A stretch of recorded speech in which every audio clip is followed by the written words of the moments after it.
Thanks for joining us at the Business Growth Cafe, where each week we select from a menu of topics for a focused discussion with an industry expert to provide insights that can impact your business's growth. With your host, Angelo Ponzi. I am Angelo Ponzi, your host here at the Business Growth Cafe, and thank you for joining us. Today at the cafe, I'm excited to have back Matt Everitt, CEO of World of Dance, to talk about Matt's other previous life, if you will, or current life as a PR agency CFO, marketing executive, business coach, and entrepreneur. Welcome back. Hey, glad to be back. Yeah, so we're going to take a different tack. Hopefully the audience has listened to the first show about the World of Dance. I was very excited to have that conversation. As I said, I do admit I am a fan, and I like to watch it live if I can on the tube, but I do record it as well. Before we get going and talk about the agency side of the world, what is the best business advice you've ever received and or given if it's different? Well, I know that I was taught actually in my first agency job, the power of systems thinking, and that to me really, it resonated with me because I took one of my majors in college was entrepreneurship, and I was a pretty good student in college, but I didn't really understand how to connect the dots until I was in this entrepreneurship program, and they made you write a business plan. And when you're thinking about a business from all disciplines and how they all work together as a system, to me, like that was, if you're within a company and you're an entrepreneur, as I like to say, or you're outside as an entrepreneur trying to figure out how to build a business, learning to see the big picture and how things are all connected to me is really the key to being successful in either of those. Okay. Now you do some coaching with entrepreneurs, I think. I do, you yes. talked about. When you're working with these young entrepreneurs, young business owners, do they understand the power of planning and really thinking about that? My experience, a lot of times, especially working with young entrepreneurs, they fall in love with the product. That's the be-all, end-all, and they don't really think beyond that everybody in the world's going to want this, and without a lot of planning being needed. Well, I do think that entrepreneurs are like most creatives, and so they have kind of a tunnel vision, and they just stay focused on that vision and how to execute it, and they need people who are more structural thinkers to kind of clean up the messes, that got left behind, and you kind of need a combination of both, I think, for there to be success. But I mean, I definitely feel like the entrepreneurs that I've worked with are very excited to hear how to make their idea successful and open to those ideas, or open to hearing experiences and stories and anecdotes for how to take that idea and what's worked for others and how to translate that to their own. So systems thinking is a big one. I mean, a lot of what I teach in my coaching are the things that I learned from my mentor, who you may know, David Payne. Yeah. Because he founded and operated a super successful PR agency here in Orange County that became an international agency and sold to a big holding company out of Canada. And he operated by this management guru named W. Edwards Deming, who wrote two very boring, very dry books, but had really inspiring lessons in it. And I was really fortunate to kind of be mentored by David and have the opportunity to learn those and apply those in a variety of businesses over the years. Was Payne your first PR job? Yeah, I think I graduated with 3 majors in college and economics, finance, and entrepreneurship, and I loved the creative side of things, but I was really good at the analytical side, and so I thought being a finance and accounting guy, because my dad was an artist, and I just loved that, and I wanted to be an entrepreneur. I wanted to do creative things, but I got a master's degree in accounting and certified this and certified that, and because I was really good at that. And ultimately what I discovered was my niche was helping the creatives build and grow their businesses, and that I could bring something to the table and I could kind of speak their language in a way that they that resonated with them, and yet I knew how to do things that they needed and didn't want to do. So obviously, even fast forwarding to today, it's very much a similar environment in both the organizations that I coach and World of Dance and all of our employees, and trying to how to nurture that creativity and that Sure. that creative process, but at the same time, it's a business, and there needs to be a certain amount of process and structure to what we're doing in order to make that successful. So how many businesses are you coaching right now? Right now, very, very, very few, because I was going to say, you don't have a lot of time. most of my energy is more than 100% of my energy is being focused on World of Dance and everything we're doing there. But I do try to take time just because I enjoy it so much, helping entrepreneurs that I believe in. But these are people that know you or make a recommendation, or not that I'm trying to get you more entrepreneurial coaching jobs, but I mean, how do these people find you? I established many years back what I refer to as the no dick rule.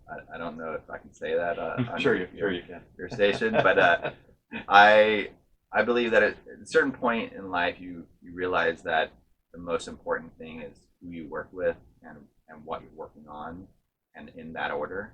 And you don't want to work with people that cause misery.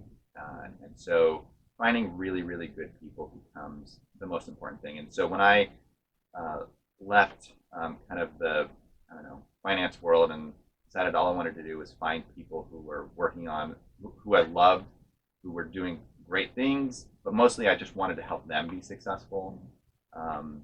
That became the start of, I think, really, hopefully the rest of my career is just working with people that are doing amazing things and who I want to help be successful. And the entrepreneurs that I'm helping today are those who I see what they're trying to accomplish, and I believe in them as individuals, and I believe that they're good people, and they want to make a difference, and I want to help them make a difference. Yeah, I commend you on that, because I've not coined it that way you have. I won't actually say it the way I've coined it, but that's kind of been my mantra. Is I just don't want to work with people that have low levels of integrity, that treat their people poorly. Life is too short to deal with that stuff, and it's no amount of money or anything else.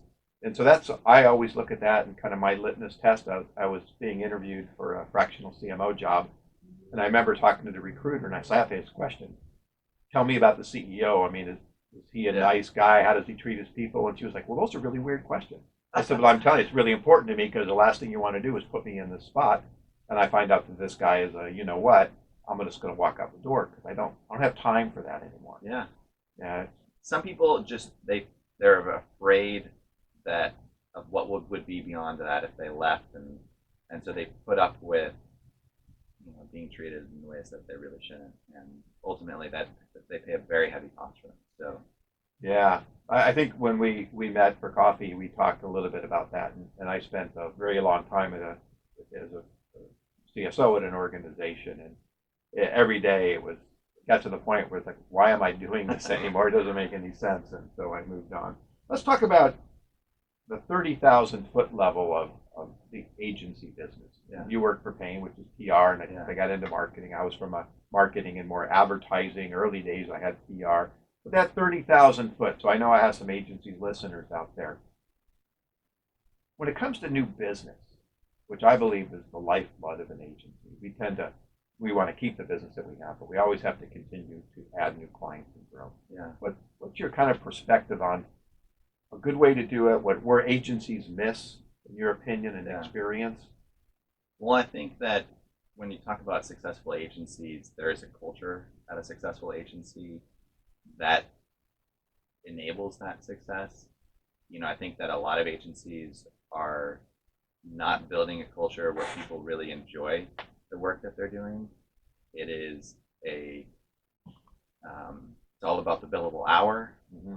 It's about how to get people to be there as early as possible and stay as late as possible. Work-life balance is a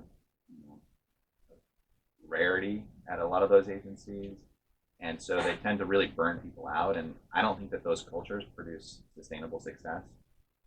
I think that the agencies that, to me, are the ones who are thriving and able to earn the respect of their clients are the ones who have values that they make sure that their policies are in line with those values.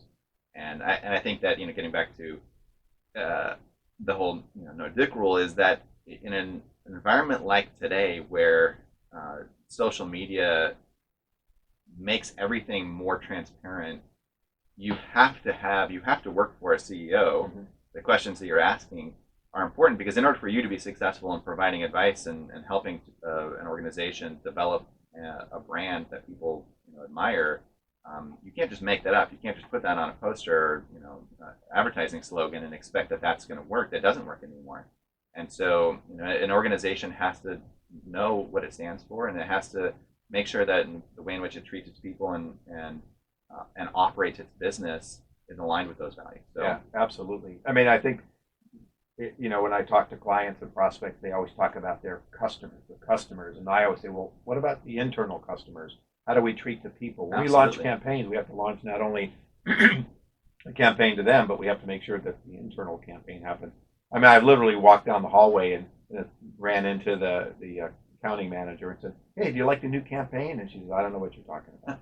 Right? And so that was a miss by the organization. Yeah. And so I'm a firm believer in that. If you want to grow, I think that every organization can put out more, campaign messaging and more advertisements. But the reality is that how do you build an internal, advocacy from your employees that they're sharing why it's so special to be there and why others should be working with them. And I think that's really the secret sauce for agencies to grow. Yeah, absolutely.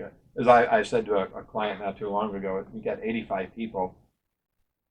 When they go home at night, it's 85 ambassadors for this organization. If they don't know what we're doing or what the company is about or why they're actually coming to work besides the function that they perform, then we're missing the mark. No, and that the people that they're talking to, their spouses, their friends, their family, if they're not enjoying their job, all of their family are probably going to have a lesser opinion of those organizations. So yeah, it definitely gets multiplied, and we live in a world where that's an opportunity for I think the right entrepreneurs who can build a culture that's successful. And it's not easy to do, by the way, but certainly it's a worthwhile pursuit. Okay. As a CFO, I have a belief that a lot of young businesses, entrepreneurs, small businesses really don't know their numbers. They don't really understand the financial aspects. What are the most important, and this is my question to you, 2 or 3 reports they need to live and breathe by, because the numbers tell a story, and here they are storytellers, but they're not being able to tell the story for their own business. So number one, do you agree with me? And number two, what would be those kind of reports that you as a CFO would say, you've got to really understand these? Yeah. Well, one of the things I learned, and this was very hard being a CFO, was that a lot of times numbers are actually the worst thing that a business could be focused on in order to be successful. Because looking at the wrong numbers or looking at numbers in the wrong way can lead you to make some pretty bad decisions. For example, if your goal is only to collect money as fast as possible, you might make some decisions to pressure clients to pay in ways that make them feel like this is not a good relationship that they have with this agency or whatever. And so you might lose some business that way, but you might collect a lot faster, right? Or organizations that say, we need to pay slower, may choose to pay their key partners and vendors net 90 because they're trying to improve cash flow because that's the number that they were told to look at. But then the vendors say, you know what, I don't think we want to do business with this company anymore because they pay so slowly. So there's a systemic effect, if you will, on a lot of those things. And so looking at the wrong numbers is pretty damaging. It can be. And of course, as a numbers guy, that's very humbling because I want to make sure that I'm providing value to my partners and to the folks that have entrusted me with helping them understand the business. So I think that's one thing. As I always try to say that it's not all about the numbers. Sometimes the most important things in a business are this is a Demi thing: unknown and unknowable. You can't measure things. Some of the most important things in a business that you would love to know, but just you can't quantify them. You can't quantify someone's happiness. You can try to come about some way, but I obviously in a small business, cash flow is important, and understanding and monitoring that and finding ways to understand that simply is important. If you're in the business of trying to ultimately be able to sell, the EBITDA line tends to be the one that's most often used, in determining the value of a company. But that is such a the end of a process. I think lines like that you have to flip the page, peel that onion back so many layers before you get to something that's actionable. That it's not something that I would be ever focused on. So really, the numbers that I think are the most important are define a process that's key to an organization's success, and how to measure that process, so that that number, whatever that spits out, is a lever that you can over time control the process, so that there's stability in the way in which things are being done. And now those results give you some data that is actually actionable. You can decide that what you're measuring is producing more or less of what you want. Then you can change the variables, the inputs into that process in order to achieve the desired outcome. Okay, all right. In an agency, we always would wait for, not sit around waiting, but we would always wait for those RFPs, those opportunities. Yeah. And I remember one time in our agency, we had 5 at the same time, and they're all due about the same time. And we kind of balanced which ones we put a lot of effort in, which ones we put a little effort into, but we went after all 5.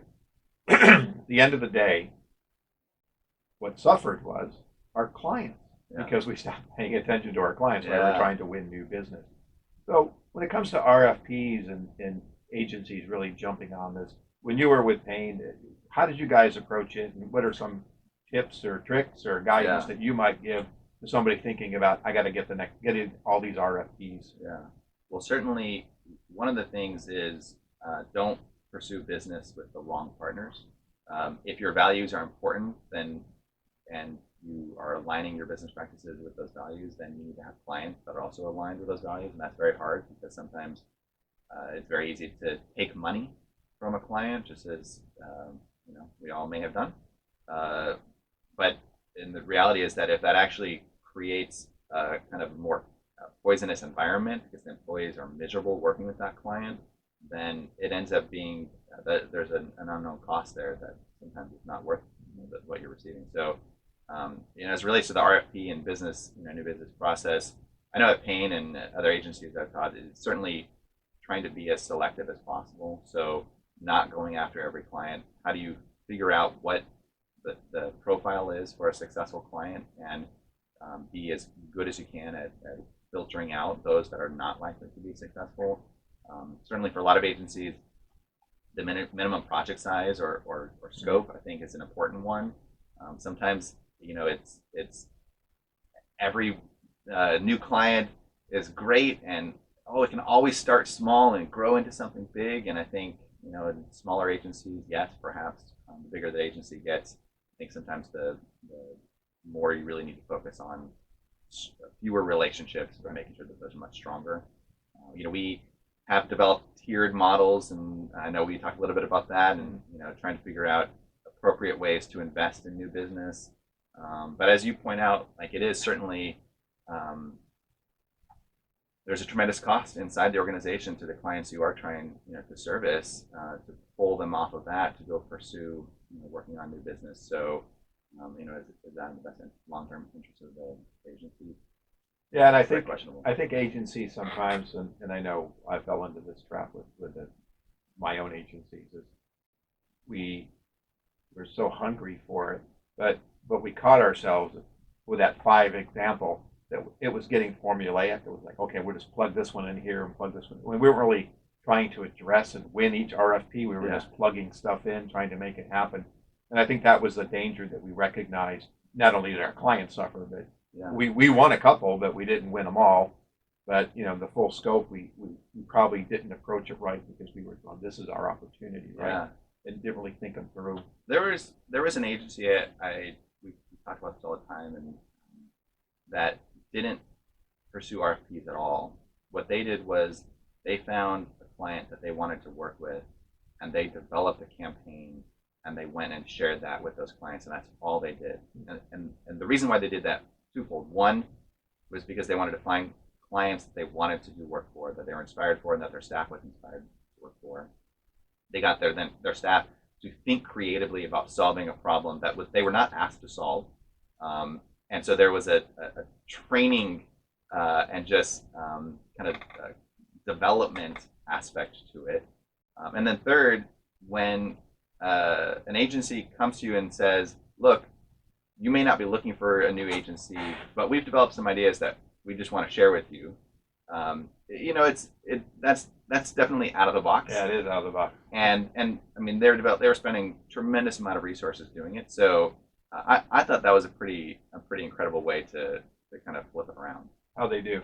They did. I mean, you would have heard of this agency. Okay. Yeah. All right. All right. Well, I'm not going to steal that idea because I don't have an agency anymore. And I've been asked, "Did you want to start an agency again?" It's like, absolutely not.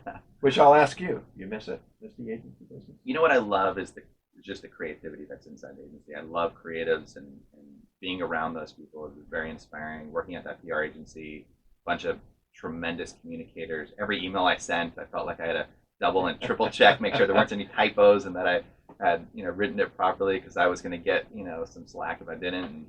And, I love being around those people and being around really, really amazing leaders who want to build a culture of success in the right way.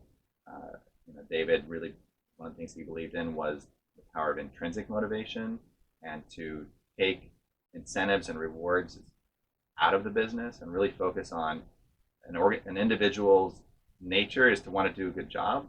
And if you create an environment where they know what the mission is and how they can make an impact, they're going to show up and want to put their best effort into that, rather than the way that a lot of managers approach it, which is that people would rather sit around and do nothing and just surf Facebook all day when their boss isn't watching.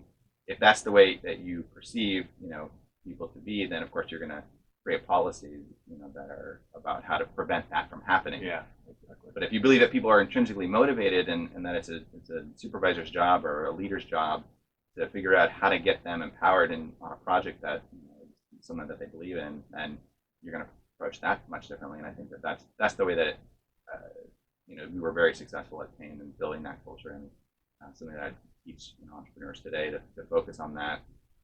And certainly being in an agency where you see so many creative people, telling stories and figuring out how to create, ideas that change the world, that to me is super inspiring. Just how to nurture that, right, is what I wish more of them were doing. Yeah, thank you for that. I'm getting three fingers over here, so I got 3 minutes. I do want to bring up, you mentioned that in our conversation when we first met, you were working on a project about happiness. Uh-huh. Let's take the last few minutes and talk about that. Yeah, I really, speaking to a lot of dancers about their journey, a lot of them are trying to figure out whether or not they should continue to do what they're doing. Is it worth it?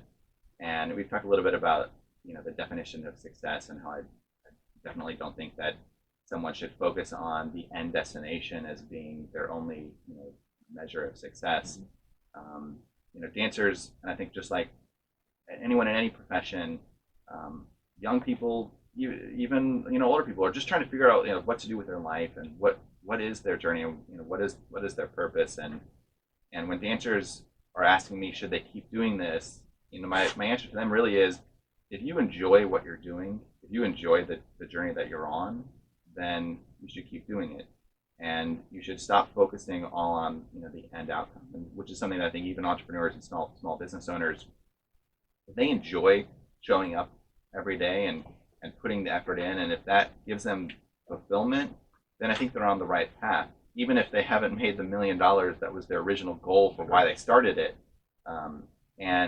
So I have been working on this kind of documentary film project to figure out how to tell that story in a way that can inspire people and hopefully get people to realize that even though dance is a very visual medium, to see their journeys kind of in front of them. Really, everyone is trying to figure that out. Okay, thank you for that. When you get there, maybe we can come back to the show and we can talk about that more. Yeah. And can't say we can show the video. I guess we could, but I think I work for one of my clients is called Path to Happy Success, and we're about helping people find their best career path. And so it's all about happiness. And the actual book that it's based on is called Career Happiness and Success.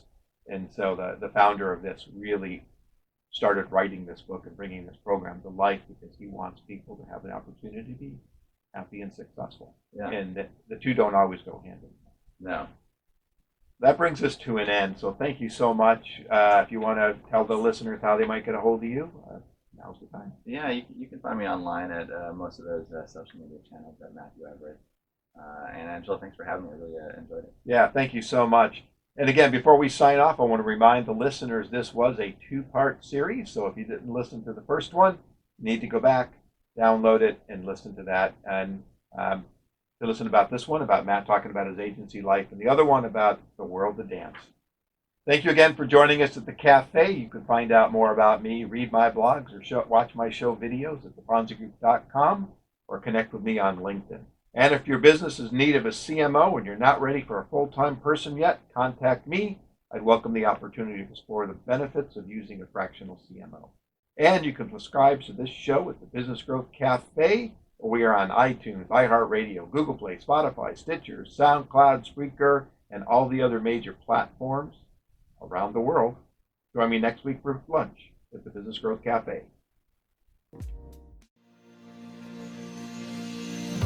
Thank you for listening to today's discussion at the Business Growth Cafe with your host, Angelo Ponzi. Take a moment to subscribe to this podcast and visit our website at www.businessgrowthcafe.com. Read Angelo Ponzi's blogs at www.theponzigroup.com.